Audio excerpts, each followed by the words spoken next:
आज हम करेंगे एक्सरसाइज नंबर 6.5। ठीक है। 6.5 जो एक्सरसाइज है ना, उसके अंदर एक फार्मूला यूज़ होना है। ठीक है। तो 6.5 से पहले ना हमने जो एक्सरसाइज पढ़ी थी ना, वो थी 6.4। ठीक है। 6.4 में हमने क्या सीखा था? Completing the square. 6.4 क्या थी? Completing the square. और अगर हम उससे पीछे जाएं ना, तो जो 6.2 थी ना, उसमें हमने कॉमन लेना सीखा था। और 6.3 में भी हमने कॉमन लेना सीखा था। अब ये जो दो मशकें हमने कर ली हैं ना, अब इनका यूज़ आगे भी होना है। इनका यूज़, ये जो 6.2 थी ना, इसमें हमने कॉमन लेना सीखा था। ठीक है। 6.2 में हमने कॉमन लेना सीखा था। 6.3 में भी हमने कॉमन लेना सीखा था। अब जब हमने 6.4 की थी ना, तो इसमें था तो कंप्लीटिंग स्केयर, लेकिन इसमें एक दो सवाल ऐसा था, जैसे ये था, इसी तरह ये 7 वाला, 5 वाला जो है, इसमें भी कॉमन पहले लिया था, फिर ये कंप्लीटिंग स्केयर बना था। ठीक है। इसी तरह जब हम अब 6.5 करेंगे ना, तो इसमें भी हमने देखना है कि पहले यही देखना है कि कॉमन तो नहीं आ रहा, फिर आगे सवाल हल होगा। यानी कि जैसे हमने 6.3, 4 यानी 2 और 3 में कॉमन लेना सीखा था, इस एक्सरसाइज में भी पहले आपने देखना है कॉमन तो नहीं आ रहा, फिर उसके बाद हम फार्मूला जो है ना वो अप्लाई करेंगे। ठीक है जी। तो 6.5 में अगर हम गौर करें, तो हमारे पास पहला सवाल जो है ना, वो है 9 minus x square. 9 minus square. ठीक है। तो भाई, अब आप लोगों ने चूँकि आगे बड़ी क्लासेस में भी जाना है, तो इसलिए आप लोगों ने ध्यान से समझना है इसको, ताकि आपको बार बार समझने की ज़रूरत ना पड़े। ठीक है। ताकि जब भी इस तरह का सवाल हो, हमें आसानी से समझ आ जाए। अब जब कहीं भी आप मैथ करेंगे, ऐसे की सिचुएशन आ जाए कि दो रकमें हों, निशानियाँ देख लेना, फिर आसानी से सवाल हो जाता है। अब चूंकि पहले हमने कॉमन लेना सीखा है, अब कॉमन तो नहीं बन रहा, क्योंकि ये कांस्टेंट है और ये इंग्लिश है, कॉमन वाला सवाल नहीं है। कंप्लीटिंग स्केयर हमने 6.4 की है, उसमें क्या होता है, 3 रकमें होती हैं, इसलिए ये वो वाला भी नहीं है। तो अब आज हम नई चीज़ सीखेंगे। जब दो रकमें हों ऐसे, जब दो रकमें हों और दरमियान में माइनस हो, इसकी क्या निशानी है? दो रकमें हों और दूसरा माइनस हो, तो फिर हमारे जहन में फ़ौरन ये फार्मूला आना चाहिए, ए स्क्र माइनस। अब ये सिचुएशन बना लेनी है हमने। तो देखें, माइनस भी है और जो दूसरी रकम है उसके ऊपर स्केयर भी है। अब जो पहली रकम है उसके ऊपर बस स्केयर नहीं है, तो हम कोशिश करके बना सकते हैं ना। 9 के हम यहाँ फैक्टर बना लेते हैं। 3, ये 3 का क्या बन रहा है? स्केयर 3 का। अब ये देखें, ए से मुराद पहली रकम होती है और बी से मुराद दूसरी रकम होती है, और दरमियान में माइनस भी है।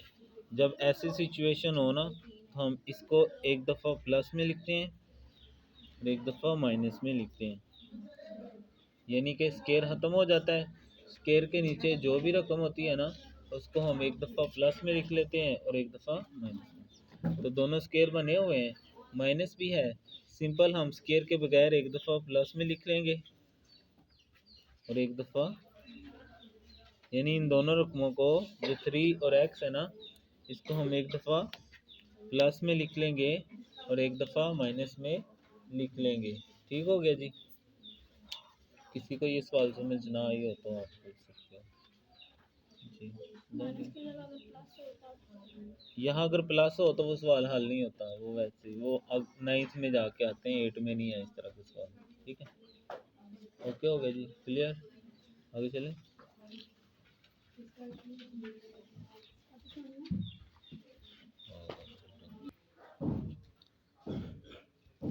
अच्छा जी, अभी हमने ये सीखा कि इस तरह के जो सवाल होते हैं ना, यानी हम आज एक्सरसाइज आ गए 6.5 पे।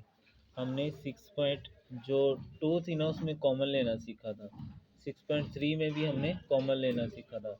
6.4 में हमने कंप्लीटिंग स्क्वायर किया था, तो पहले वही इस पे अप्लाई करनी है। तो देखें अगर हम गौर से तो इन दोनों में 6 हमें नज़र आ रहा है, तो ये कॉमन लिया जा सकता है, तो हम इसको कॉमन ले लेते हैं। तो ये एक तरह से 6.2 का सवाल बन गया। दोनों में से 6 बाहर जाएगा तो माइनस, अब यहाँ 6 ही था, अगर ऐसा हो कि पूरी रकम ही कॉमन हो जाए तो वहाँ आ जाता है 1। अगर ऐसा हो कि पूरी रकम कॉमन हो जाए तो वहाँ 1 आता है, प्लस अब यहाँ 6 भी है और वाई स्केयर भी है, तो यहाँ से 6 तो कॉमन हो गया, तो सिर्फ क्या बचेगा, वाई स्केयर। ठीक हो गया जी, क्या हो गया, वाई स्केयर। पहले हमने देखा कि कॉमन आ रहा है, ठीक है।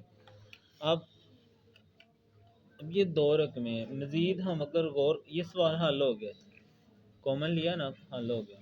लेकिन हमने देखना है, मैथ में हल करने का मतलब होता है जितना ज़्यादा सिंपलीफाई हो सकता है कर दो। अब इसकी पावर 2 है, यानी ये हल हो सकता है, लेकिन कैसे हो सकता है, अगर हम गौर करें ना तो इस -1 को हम इधर लिख सकते हैं, यानी मैं इसको ऐसे लिख सकता हूँ, वाई स्केयर -1, इसको मैं इस शक्ल में लिख सकता हूँ। अब अगर हम गौर करें तो ये इस फार्मूले की शक्ल बन रही है थोड़ी सी, क्योंकि रकमें 2 है और माइनस भी है, स्केयर बना हुआ है, एक का स्केयर बनाना पड़ेगा, तो हमें पता है 1 के ऊपर हम 2 लगाएं तो कोई असर नहीं होता, कोई फ़र्क, लेकिन हमारा फार्मूला उससे कंप्लीट हो जाता है। तो मैं क्या करता हूँ, मैं 1 के ऊपर भी क्या लगा देता हूँ, स्केयर लगा देता हूँ। अब ये देखें शर्तें पूरी हो गई, कितनी शर्तें हैं, 3, 2 रकमें होनी चाहिए हैं, माइनस होना चाहिए है, स्केयर होना चाहिए है, तीनों शर्तें पूरी हो जाएं तो फिर हम क्या करते हैं, हम स्केयर नहीं लगाते, हम स्केयर के बगैर एक दफ़ा प्लस में लिख लेते हैं उन दोनों रकमों को और एक दफ़ा माइनस में। तो मैं एक दफ़ा y+1 लिख लेता हूँ और एक दफ़ा y-1 लिख लेता हूँ। जी बच्चों, समझ आ गई कि नहीं आई,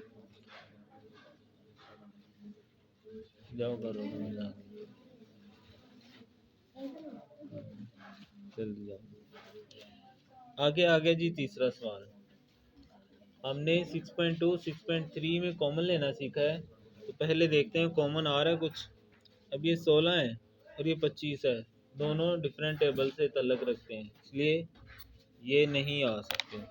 अब पीछे x और y है, आगे a और b है, इसमें से भी कॉमन नहीं आ सकता, ठीक है, तो इसलिए हमने कॉमन नहीं बन रहा। तो उसके बाद हमने नई चीज़ सीखी है कि अगर 2 रकमें हों, देखो 2 रकमें है ना, माइनस भी है, 2 शर्तें पूरी हो रही हैं, तीसरी शर्त पूरी करने के लिए हमें थोड़ा सा काम करना पड़ेगा। तो 16 है, हम देखते हैं 16 किसी का स्केयर होता है, 16 स्केयर होता है 4 का, 16 4 का, ये पहले ही स्केयर है, ये पहले ही स्केयर है। 25 किसका स्केयर होता है, 5 का स्केयर होता है, ये भी स्केयर है और ये भी। लेकिन अगर हम फार्मूले में देखें तो वहाँ तो हमें 1 2 नज़र आ रहा है, दोनों के ऊपर ना 1 1 2 नज़र आ रहा है। तो अगर हम इसको ऐसे करना चाहें तो हम ऐसे लिख सकते हैं, यानी इन सब की पावर को हम ऐसे ब्रैकेट के बाहर भी लिख सकते हैं, ये भी तरीका होता है लिखने का। इसी तरह इन तीनों की पावर को मैं क्या करता हूँ, ऐसे ब्रैकेट लगाकर बाहर ले जाता हूँ। ओके हो गया। अब देखें, अब तीनों शर्तें पूरी हो गई, 2 रकमें हैं, माइनस भी है, ऊपर स्केयर भी है, तो सिंपल क्या करेंगे, एक दफ़ा प्लस में लिख देंगे और एक दफ़ा माइनस में। तो 4x y plus 5ab, 4x y minus 5ab, is that okay, clear? पहले इसको स्केयर बनाना है, 16 4 का स्केयर था, इन दोनों को मैंने कुछ नहीं किया, 25 5 का स्केयर है, उन दोनों को कुछ नहीं किया, फिर इन तीनों का जो स्केयर है वो बाहर ले गया, इन तीनों का स्केयर भी। अब शर्तें पूरी हो गई, तो जो स्केयर के अलावा रकम है ना, उसको एक दफ़ा प्लस के साथ लिखना और एक दफ़ा, बस कोई बात नहीं, ठीक है। तीसरा सवाल, पहले हमने देखना है कॉमन आ रहा है या नहीं आ रहा। तो अगर हम गौर करें तो दोनों में एक्स मौजूद है। इंग्लिश में जब कॉमन लेना होता है ना, तो जिसकी छोटी पावर होती है ना उसको कॉमन लेना होता है। इंग्लिश में जब कॉमन लेना है तो जिसकी पावर छोटी हो वो कॉमन लेते हैं। अब एक्स की 1 छोटी है ना, वो कॉमन आ जाएगी। उसके बाद अगर हम गौर करें ना, तो वाई भी दोनों में मौजूद है। छोटी पावर किसकी है? 1 वाली की, तो वो कॉमन ले लें। ठीक है। अब इन दोनों में से x की 1 पावर और y की 1 पावर बाहर आ जाएगी, दोनों में से जो बाकी बचेगी वो अंदर लिख देंगे। अब यहाँ देखें x की पावर 3 है, तो बाहर कितनी आई है? 1, तो अंदर कितनी आएगी फिर? 2 आ जाएगी। और ये है y की 1 ही बाहर चला गया, खत्म हो गया। आगे माइनस x की 1 था, बाहर भी एक चला गया, खत्म हो गया। y की 3 था, एक बाहर चला गया, तो y की 2 आ गया। ठीक हो गया जी यहाँ तक। ये हो गया 6.2 का सवाल। अब आते हैं 6.5 के सवाल की तरफ। दो में है, माइनस भी है, स्केयर भी है, तो सिंपल क्या करेंगे जी? स्केयर के अलावा जो रकम बचती है ना, उसको एक दफ़ा प्लस के साथ लिखाएंगे और एक दफ़ा।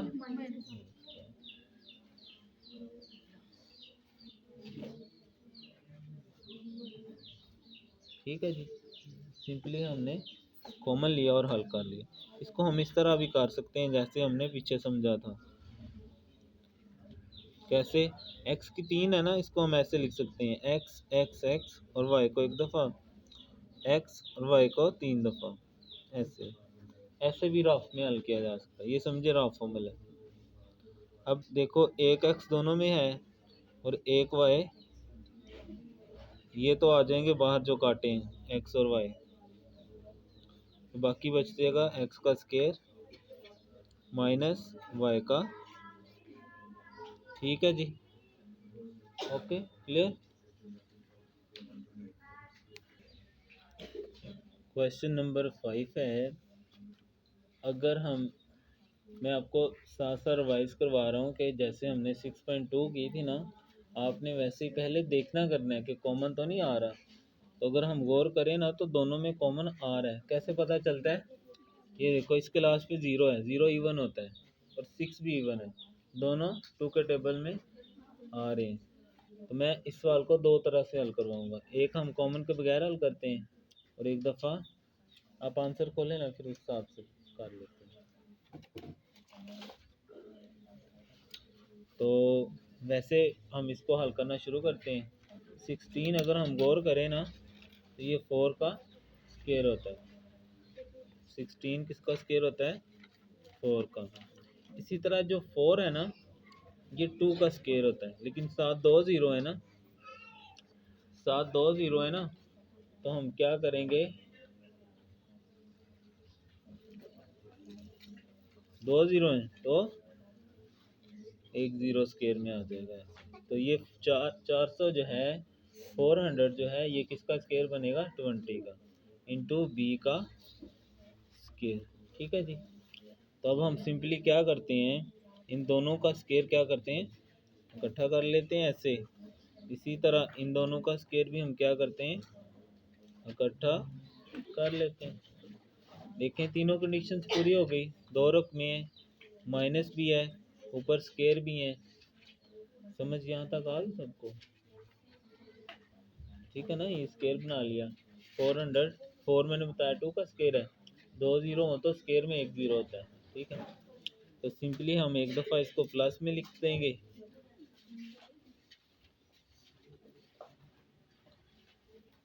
और एक दफ़ा माइनस में लिख देंगे। अब जो बुक वाला आंसर है, अगर हम वो लाना है हमने, तो इसमें से देखें 4 का टेबल कॉमन आ रहा है दोनों में से, तो हम 4 कॉमन ले सकते हैं। बाकी आ जाएगा a प्लस 5b, यहाँ से भी 4 कॉमन आ रहा है, तो बाकी आएगा a माइनस 5b, यानी असल में 24 मल्टीप्लाई 5 है ना। ठीक है, अब यहाँ भी 4 है, यहाँ भी 4 है, इन दोनों को मल्टीप्लाई कर लेंगे तो ये हो जाएगा 16, बाकी आ जाएगा a+5b और a-5b। ऐसे भी ठीक है। अगर आप यहाँ पे ही कॉमन ले लें तो वो भी ठीक है, मतलब यहाँ पर 16 का टेबल दोनों में कॉमन आ रहा है। 16 अगर मैं यहाँ कॉमन ले लूँ तो फिर बचेगा a² माइनस 16 2 32 और 16 5 80।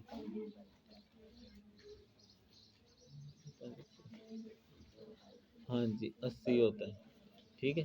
तो यहाँ भी कॉमन लिया जा सकता है। अगर आपको ऐसे नहीं समझ आ रही तो हम इसके फैक्टर बना के भी कर सकते हैं, जैसे मैं फैक्टर के साथ भी कर देता हूँ। मेन रजिस्टर पे और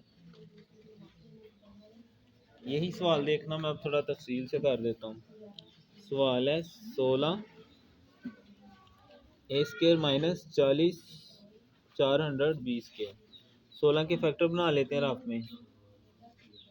तो 8 16 2 4 8 2 दूनी 4 2 एकम 2। तो यहाँ आ गया 2 2 2 2 और a²। ए वाली और बी वाली कॉमन नहीं आ रही, इसको खोलने की ज़रूरत नहीं है। 400 को खोल लेते हैं। 2 0 200 2 50 2 25 5 5। तो ये आ जाएगा 2 2 2 2 5 5 और 20²। अब देखो 4 दफ़ा इधर भी है, 2 और 4 दफ़ा, 4 दफ़ा को मल्टीप्लाई करो तो 16 होता है। बाकी यहाँ देखो क्या बच रहा है a, और यहाँ क्या बच रहा है 25। ठीक है जी, समझ आ गई कैसे कॉमन हुआ है। तो ऐसे भी हम कर सकते हैं, ठीक है। असल में बचा वही है जो वहाँ पर था। अब इसको देखो हल करना है तो 25 5 का स्केयर होता है, तो ये पहले ही स्केयर है, तो दोनों का स्केयर इकट्ठा एक दफ़ा प्लस कर लेंगे और एक दफ़ा जो सा तरीका आपको सही लगे आप उसी तरीके से इसको कर सकते हो, ठीक है। पेपर में कोई पाबंदी नहीं होती कि किस तरीके से करना, ठीक है। आगे है जी क्वेश्चन नंबर 6। अब अगर हम गौर करें 6.2 वाला सवाल इसमें भी आ रहा है कि देखें यहाँ भी ए मौजूद है, यहाँ भी ए मौजूद है, यहाँ भी बी मौजूद है, यहाँ भी बी मौजूद है। गिनती सिर्फ इसमें है, इसमें नहीं है, इसलिए इसको खोलने की ज़रूरत नहीं है। ए को ये रफ अमल है, ये आपने नहीं रफ में करना होता है। ये ए स्केयर है ना, इसको हम ऐसे 2 दफ़ा लिख सकते हैं। बी की 3 है, इसको हम ऐसे 3 दफ़ा। फिर 64 ए स्केयर है, 2 दफ़ा लिख सकते हैं और बी को भी लिख सकते हैं, ठीक है। अब एक 2 दफ़ा यहाँ भी मौजूद है, 2 दफ़ा, तो बाहर आ गया एक ही 2। एक दफ़ा बी यहाँ मौजूद है, एक दफ़ा बी यहाँ मौजूद है, बाहर निकाल लो, ठीक हो गया। अब यहाँ देखो तो क्या बच रहा है, बी की 2 माइनस यहाँ सिर्फ 64 बच रहा है, ठीक हो गया जी। कॉमन ले लिया ना जो दोनों में था। ए को हमने इधर 2 दफ़ा लिखा, बी को 3 दफ़ा लिखा, 64 को नहीं खोला। क्यों? क्योंकि इधर गिनती नहीं है तो कॉमन तो आना ही नहीं, तो फिर ज़रूर खोलना है इसको। ए को 2 दफ़ा लिखा, बी को, अब जो दोनों में था वो कटिंग करके बाहर लिख लिया और जो बच गया वो हमने अंदर लिख दिया, ठीक है। खोल के लिखते हैं, किसको नहीं समझ आए? खाना नहीं खाना,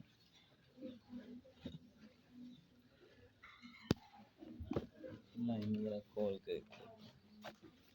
ये देखिए सवाल है जी, a²b³ माइनस 64 a²b। अब a² का मतलब होता है a और a, हमने 6.2 में भी ये सीखा था, याद है ना। b की 3 का मतलब है b, b और b, माइनस 64 को नहीं खोल रहा मैं, क्यों? क्योंकि उधर गिनती नहीं है इसलिए नहीं खोलना, टाइम जाना होगा। a² को मैं ऐसे लिख सकता हूँ। अब बस हमने ये देखना है कि दोनों में कौन सी चीज़ मौजूद है। तो ये देखो a इधर है, इधर भी है, दोबारा a है, दोबारा है, b है, बस। तो ये हमने सीखा, जो हमने काटना होता है वो बाहर लिखा जाता है, जो बचता है वो अंदर आ जाता है, बस। ये 2 दफ़ा है ना, तो इसको हम ऐसे लिखते हैं, b है तो ऐसे, बाकी यहाँ देखो 2 दफ़ा बी है तो इसको हम ऐसे लिखते हैं -64।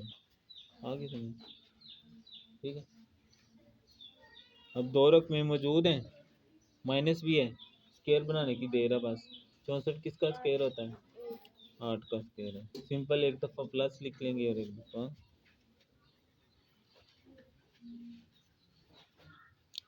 पहले माइनस लिखा जा सकता है, बाद में प्लस लिखा जाता है, इसमें कोई मसला नहीं है, ठीक है। तो एक दफ़ा प्लस करना है, एक दफ़ा माइनस करना है, मेन चीज़ वो होती है। आगे है जी क्वेश्चन नंबर 7। अब इसमें भी कॉमन वाला सवाल बन रहा है। पहले कॉमन ले लेंगे, इसको मैं यहाँ पूरा कर देता हूँ। ए स्केयर बी पहले ही है, ये 64 8 का स्केयर है। ए स्केयर बी प्लस 8 और ए -8।